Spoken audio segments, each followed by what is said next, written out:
हर तरह का सवाल पूछने की इजाजत होगी ना मुझे? हाँ, पूरा आपको पूरी इजाजत है। जिस तरह के भी सवाल पूछने हो। बिल्कुल, आप मीडिया आज़ाद है, आप पूरा पूछिए। अस्सलाम वालेकुम। हर गाइस देखती हैं तो सुनते कानों को हमारा सलाम। मैं हूं मानी, मैं हूं जानी और इस चैनल का नाम है मानी जानी रिएक्शन। और आज हम जिस वीडियो पे रिएक्ट करने वाले हैं जी वो है, आज भी बड़े मजे की है। और असद वैसे ही फिर से आए हैं अंजना के साथ। अंजना जी इंटरव्यू ले रहे हैं। असद वैसे की वीडियो जरा पुरानी है लेकिन हमने फर्स्ट टाइम देखना है, हमारे लिए न्यू है। हाँ जी, तो वो भाइयों का ही मेहरबानी है जो कहते हैं यार इन पे बनाओ और हमें पता नहीं ना होता, तो हमारे लिए तो भाई नहीं है भाई। और अंजना जो मुझे लगता है कोई पत्नी मोहब्बत है या कुछ दुश्मनी है या कोई अदावत है, ऐसे वैसे सवाल पूछती हैं तो भाई जाहिर सी बात है। फिर अवैसी साहब को पंप करती है तो अवैसी साहब भी फिर ऐसे ऐसे जवाब देते तो हैं। क्या बात है भाई, इनके चाहने वाले बहुत खुश होते हैं। तो बिरयानी को जिस तरह रगड़ा तड़का लगाते हैं इस तरह फिर वो भाई साहब तड़का लगा देते हैं। तो बिना देख ये शुरू करने से पहले हमारे चैनल को सब्सक्राइब करें, लाइक करें,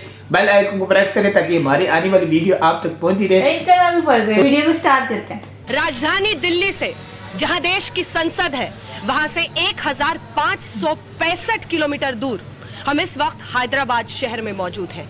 और हैदराबाद में जिसे इस पूरे शहर में लोग जानते हैं ओवैसी के नाम से, गॉडफादर के नाम से, वही MIM चीफ असदुद्दीन ओवैसी साहब के साथ ईरानी चाय पर चर्चा हो रही है राजनीति की। इस चाय में और उस चाय में कहते हैं जमीन आसमान का फर्क है। उसी को समझने की कोशिश करेंगे और ओवैसी साहब आपके चाहने वाले तो चारों तरफ से घेर चुके हैं हमें। आज तो जिले में भी चाय का आज तो इलेक्शन कैंपेन में है और पदयात्रा कर रहे हैं, तो यकीनन आवाम का पूरा सपोर्ट, ताईद, उनकी मोहब्बत और दुआएं हमारे साथ में हैं। और मुझे पूरा यकीन है कि यहाँ की हैदराबाद की चाय कामयाब होगी।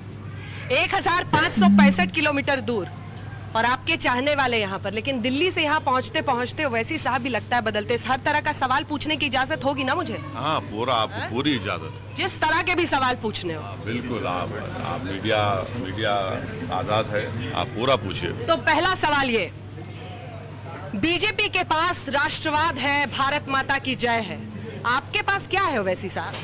मेरे पास बाबा साहब अम्बेडकर का दिया हुआ संविधान है। अम्बेडकर का दिया हुआ संविधान मेरे पास है जो इन तमाम बीजेपी के मुद्दों से बड़ा है। सभी मुद्दों से बड़ा है? हाँ, संविधान जिसके पास होगा वही सबसे बड़ी ताकत उसके पास होगी। और इसीलिए मैं जब संविधान की बात करता हूँ तो संघ परिवार बीजेपी के पास इसका कोई जवाब ही नहीं होता। लेकिन जब आप भाषण देते हैं यहाँ पर शाम में, तब तो आप संविधान की बात नहीं करते सर, तब तो बीफ बिरयानी आ जाती है। नहीं, संविधान के दायरे में रहकर, मॉडल कोड ऑफ कंडक्ट के दायरे में रहकर, क्योंकि आपको याद होगा कि जब 2014 के चुनाव हो रहे थे उस वक्त नरेंद्र मोदी इलेक्शन कैंपेन में कह रहे थे कि पाकिस्तान के लोग आए थे, हमने उनको बिरयानी खिलाई।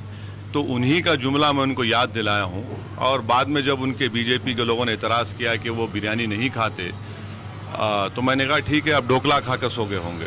ढोकला खा के सो गए होंगे मतलब किसी और पर नहीं, सीधे मोदी पर प्रहार करो। मतलब वो इसलिए क्योंकि ओवैसी साहब आपको पता है कि ये लोग क्या सुनना चाहते हैं। नहीं, ये लोग तो हमारी बात पिछले 60 साल से सुन रहे हैं और क्योंकि हमारी बात को ये समझ चुके हैं, हम ये चाह रहे हैं कि जो लोग हमारी बात को नहीं समझे हैं उनको हम समझाने की कोशिश कर रहे हैं कि ये जो खेल बीजेपी खेल रही है और बार बार अपनी कमज़ोरियों को छुपाने के लिए वो ऐसे मुद्दों को उठाते हैं। मिसाल के तौर पर पुलवामा का हमला हुआ, हम सब ने उसको कंडेम किया, मगर इसकी जिम्मेदारी किस पर आयद होती है? हम जानते हैं कि पड़ोसी मुल्क ने उन तमाम लोगों की मदद की, मगर आप क्यों खामोश बैठे थे? इतनी बड़ी तादाद में RDX वहाँ पर कैसे गया? कौन जिम्मेदार है? किसी एक मंत्री को आपने हटाया, किसी एक ऑफिसर को हटाया? किसी को नहीं।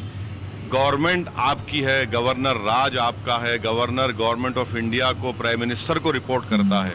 तो भाई इसकी पॉलिटिकल रिस्पॉन्सिबिलिटी भी तो आपके घर पे आती है, आपके दरवाजे तक आती है, मगर आपको एक्शन लेने तैयार ही नहीं है उसके ऊपर।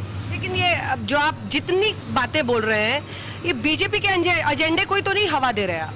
नहीं, हरगिज़ नहीं। हम बीजेपी को एक्सपोज कर रहे हैं क्योंकि बीजेपी पुलवामा की जिम्मेदारी लेने के लिए तैयार इसलिए नहीं हो रही क्योंकि उनको मालूम कि वहाँ पर एक्सपोज हो जाएंगे। सर वो तो कह रहे हैं एयर स्ट्राइक से 56 इंच हो गया, आप तो पूरे विश्व को दिखा दिया मोदी जी ने। नहीं, एयर स्ट्राइक ज़रूर हुआ। हमको ऑब्जेक्शन इस बात का है कि क्या राजनाथ सिंह सच कह रहे हैं या गवर्नमेंट ऑफ इंडिया का जो ऑफिशियल स्टैंड है जो फॉरेन सेक्रेटरी ने रखा वो सच है। मेरा मानना यह है कि जो स्टैंड फॉरेन सेक्रेटरी ने दिया वो सच है, जो इंडियन एयरफोर्स के चीफ ने कहा वो सच है। बाकी अमित शाह, राजनाथ सिंह, अहलूवालिया, एग्रीकल्चर मिनिस्टर, ये सब सियासी रोटी अपनी सेकने की कोशिश कर रहे हैं। कोई कहता है 250, कोई कहता है 300, कोई कहता है 150, कोई अहलूवालिया कहते हैं कि मारना मकसद ही नहीं था। तो अब ये अपनी सियासी रोटी सेक रहे हैं। तो इसीलिए पुलवामा को लाकर बताना ज़रूरी है कि इनकी गलती की वजह से RDX वहाँ तक पहुँचा। या फिर ये है सच्चाई कि सबूत गैंग का हिस्सा बनकर आपको लगता है कि आप अपने वोट बैंक को केटर कर पाए? नहीं, मुझे जो गवर्नमेंट ऑफ इंडिया का जो स्टैंड है मैं उसको मानता हूँ। जब बालाकोट हुआ मैंने कहा कि हम गवर्नमेंट के साथ हैं। पहला उरी का हमला हुआ जिसको सर्जिकल स्ट्राइक के नाम से मशहूर कर किया गया, मैंने कहा कि हाँ हम उनके साथ हैं। मगर ये जो पॉलिटिक्स खेलने की कोशिश कर रहे हैं ये इसमें नाकाम हो गए। इसलिए अब आप देखते हैं बालाकोट नहीं, अब चौकीदार पे आगे बात। चौकीदार पर भी चर्चा करेंगे, लेकिन आप यहाँ पर मौजूद है, ओवैसी जी के साथ अलग अलग जा रहे हैं। कौन सी बात अच्छी है इनकी? हर बात अच्छी है ओवैसी साहब। बस कीजिए, इतने भी मोहब्बत ठीक नहीं है। ये बताइए कि सांसद साहब क्या ऐसा कर रहे हैं जिससे आपको लग रहा है कि पूरा हैदराबाद शहर का युवा खुश है? हर चीज सच्चाई, हर चीज में सच्चाई है उनकी। हर चीज में जो काम करते हैं सच्चा करते हैं। सच्चा करते हैं। क्या किया है? हर चीज किया आपने। आप बताइए क्या नहीं किया यहाँ पर। हैदराबाद में हर चीज है आजकल, कोई चीज की कमी नहीं है। बॉम्बे दिल्ली के बराबर में है हर लिहाज से। कॉल सेंटर्स है यहाँ पर, हर चीज है।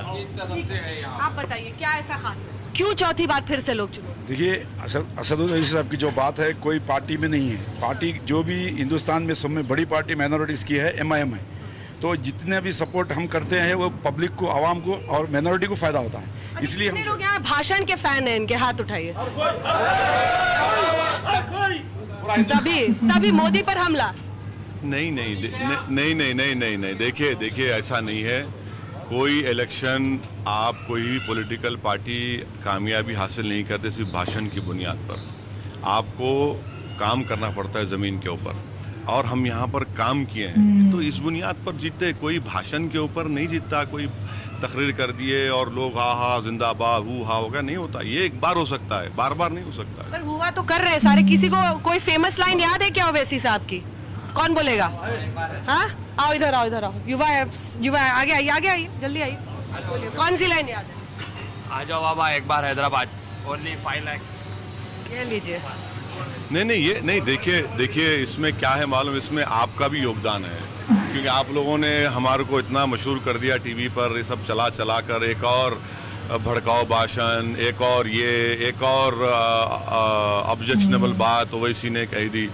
तो हमको तो खुशी होती है। देखिए हम एक छोटी पार्टी है, और आप लोग हमको अगर 9 बजे और अंजना ओम कश्यप 6 बजे अगर कोई असदुद्दीन ओवैसी से प्रोग्राम करते हैं तो हम तमाम लोग शुक्रिया अदा करते हैं आपका कि भाई आपने हमको कुछ काबिल समझा, इसलिए तो आप प्रोग्राम कर रहे हैं हमारा। तो ये हमारे लिए बड़ी एजाज़ की बात है, ऑनर की बात। आपको कंट्रोवर्सी का विवाद बनने में मतलब कोई परेशानी नहीं?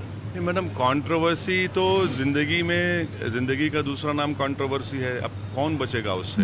और आज के ज़माने में तो ऐसा है ना कि पॉलिटिक्स में आपको सच्चाई कहने की बहुत ज़रूरत है। और जब हम सच्चाई कहते हैं और उस पर लोग बोलते हैं आपने क्यों कहा ये, अब मिजाज तो ये बन चुका है कि अगर आप मोदी के ख़िलाफ़ बोलेंगे तो एंटी नेशनल हो गए, अगर आप मोदी के बारे में कुछ कहेंगे तो बोलते हैं पाकिस्तान चले जाओ। तो ये मिजाज को तो हम बर्दाश्त नहीं करेंगे, हम बोलेंगे बराबर। और इन लोगों को भी इख्तियार है अपनी बात कहें, हम अपनी बात रखेंगे। क्या आपको लगता है कि इनकी आवाज़ बनने के लिए मोदी को एक बात याद रखिए कि हमारे MLA साहब मुमताज़ खान साहब हैं। मैं अपने बचपने में हमारे घर के पास, और जो ये जनरेशन MLA साहब का है, हमारे घर के सामने आकर RSS के लोग पुकारते थे कि मुसलमान कब्रस्तान या पाकिस्तान। जब हमारे घर के बड़े निकलते थे वहाँ से चले आते थे। तो हमने अपने कानों से ये जुमले सुने हैं। और गुरुग्राम में जो परसों जो वाक़या हुआ, चाहे क्रिकेट मैच का झगड़ा क्यों होगा, मगर ये जुमला क्यों अदा करना पड़ता है उनको कि भाग पाकिस्तान। भाई हमको क्या करना है पाकिस्तान से? आप यहाँ इतने लोग हैं, आप पूछ लीजिए किसी को 1% भी पाकिस्तान से मोहब्बत नहीं है, किसी को नहीं है। हम जानते नहीं है पाकिस्तान को, हमारे ख्वाबों गुमान में नहीं है, मगर बार बार हमको याद दिलाते। इस जगह पर तो हमने पाकिस्तान के आइडियोलॉजी को रिजेक्ट किया, मगर ये जो सोच हमारे मुल्क में पैदा हो चुकी है कि बस कोई जिसको दाढ़ी वाला दिखा है, मुसलमान दिखा, पहले मारो उसको, मार के बोल भाग पाकिस्तान। अरे भाई साहब, पाकिस्तान से हमको क्या लेना देना है? ये भी तो आपको पता है सर, ये उनकी पॉलिटिकल पोस्चरिंग है, उनको पता है। नहीं, पॉलिटिकल पोस्चरिंग हरगिज नहीं है ये देखिए, जब से ये यकीनन इसमें ज़्यादा इजाफा 5 साल में हुआ है, मगर मैं पिछले 20 साल से सुन रहा हूँ, ये सोच को बदलना पड़ेगा। ये बार बार अगर आप हमको इस तरह से शक करेंगे, ये ठीक नहीं है, ये बिल्कुल ठीक नहीं है इस मुल्क के लिए। ये पॉलिटिक्स अपनी आप कहाँ ले जाना चाहते हो वैसी साहब? मैं छतों से भी देख रही हूँ, लोग देख रहे हैं, बहुत सुन रहे हैं। कई लोगों ने मुझे, आप आए हैं इसलिए आपको देख रहे हैं, हमको नहीं देख रहे हैं। क्या असदुद्दीन ओवैसी उसी ब्रांड ऑफ पॉलिटिक्स को आगे ले जा रहे हैं जैसा हमने बाला साहब ठाकरे का एक वक्त में देखा था मुंबई में, महाराष्ट्र में? नहीं, खुदा ना खास्ता मैं कभी इस शहर में सर परिंदा पर नहीं मानता आपकी इजाजत के बिना। बिल्कुल नहीं, गलत बात है, ऐसा कोई नहीं है। हम चाहते ही हैं कि लोग हम पर तनकीद करें, हमारे खिलाफ बात करें, और उनको पूरी इजाज़त है। हम कितना रोक सकेंगे? चलिए हम करते हैं, मान लीजिए, क्या सोशल मीडिया को रोक सकूंगा? क्या मैं मीडिया को रोक सकूंगा? यकीनन हम में कमज़ोरियाँ हैं, मैं ये नहीं कह रहा हूँ कि हम दूध के धुले में, हम में भी गलतियाँ। कमजोरी बताइए सर। नहीं, बहुत सी है मैडम, इंसान है, बहुत सी कमज़ोरी है, बहुत सी कमज़ोरियाँ हैं। हम उसको ओवरकम करने के तो लाइफ लॉन्ग स्ट्रगल है। मगर ये कहना कि भाई आप हम इजाज़त नहीं देते, क्यों नहीं देते? राहुल गांधी आकर इसी 4 मीनार के दामन में इतना बड़ा जलसा किए, सिर्फ 1500 लोग जमा किए, डिपॉजिट जब्त, और एक मरतबा है किसी जगह पर। आपके फेवरेट आजकल राहुल गांधी बन गए वैसे मोदी के बाद। नहीं, मैं देखिए, मेरा मानना यह है कि हिंदुस्तान में कोई एक ही नेशनल पार्टी है, एक बीजेपी है, एक 1.5 बीजेपी है, ये है, दोनों में कोई फ़र्क नहीं है। एक जनेधारू हैं, एक हिंदू नेशनलिज्म की बात करते हैं, तो क्या फ़र्क है इन दोनों में? कोई फ़र्क ही नहीं रहा।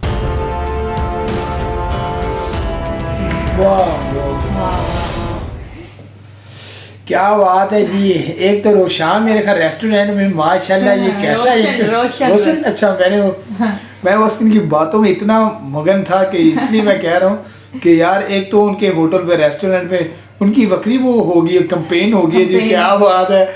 इधर वैसे साहब बैठे हैं, अंजलिना जी बैठे हैं, यहाँ इंटरव्यू हुआ है, और इनकी तो भाई बकरी मुझे लगी है। और दूसरी बात है यार कि देखो, एक होटल में बैठ के ऐसा मैंने देखे यार, MP MLA के वहाँ ऐसे होटल में बैठ के यार, वो तो बुक करवाते हैं किसी अच्छी जगह, प्रोटोकॉल हो तो यार, ये देखने की कैसी आजीब सादगी है, और बड़े तहम्मुल से, अदब से, आजी से बात कर रहे हैं, उन्होंने बात कर रहे हैं, बातों का जवाब दे रहे हैं। अंजना के सवाल जाहिर सी पता है, हमें पता है कि कैसे उनके सवाल होते हैं। तो देखो, जैसे मर्जी हक का जो सा होता है ना, परस्तार, जो सा हक कहने वाला हो या हक को मानने वाला हो, वो मैं कहता हूँ, चाहे वो दुनिया उनके हो जाने खिलाफ, वो कभी जलील और रुसवा नहीं होता, तो उसको कोई खौफ नहीं होता, कोई डर नहीं होता।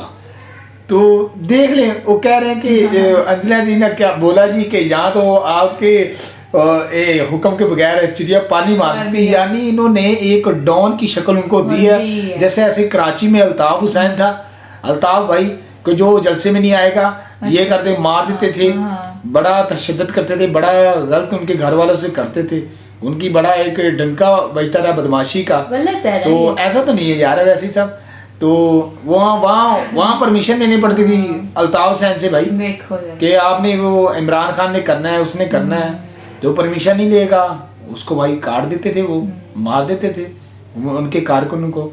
तो ऐसे तो हमें वैसे साहब ने आप इस तरह गलत क्यों चुनाव उनकी तरफ कर रही हैं बहन जी? वो जान के मीडिया में ऐसा नहीं यार।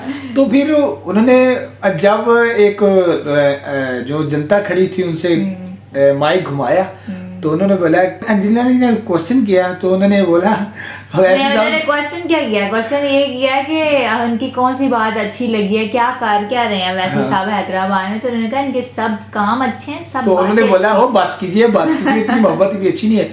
यानी ये मोहब्बतें, मैं आपको ये बताऊं, मोहब्बतें ऐसे थोड़ी हासिल की जाती हैं, थोड़ी हासिल। उन्होंने ऐसे सही थोड़ी- बात कहा कि स्पीचेस के थ्रू नहीं होता तो- कि हम स्पीचें करेंगे तो लोग हमें वोट देना वो शुरू करेंगे। वैसे साहब ने मतलब बोला, एक काम तो- करना, जो हम बोलते हैं वो हम काम करके वैसे करते हैं। साहब ने बोला है कि चलो बंदा ऐसा आप एक दफा वोट दे दोगे, बार बार तो नहीं ऐसे बार-बार थोड़ा तो चुनाव नहीं करेंगे ना करेगा, आवाम। हाँ।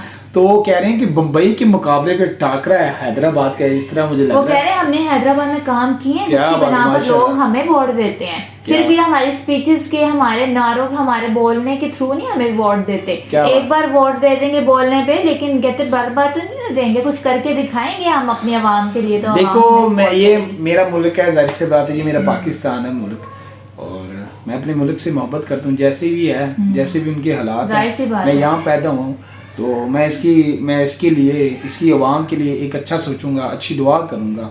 इसी तरह पर अवैसी साहब ने बोला है कि वो कह रहे कि मुझे 20 साल हो गए हैं ये गलत नारे वगैरह सुनते, तो आप लोग हमें इस तरह ना, आप लोगों ने हमें किया, हमारे माइंड में ऐसे डाला है कि आप पाकिस्तान चले जाएं, पाकिस्तान कभी उनका कहने का मकसद ये था कि कभी उनकी आवाम ने, कोई उनकी पार्टी ने ऐसे बोला कि हमें पाकिस्तान भेज दो, ये वो ऐसा वैसे कभी बोला?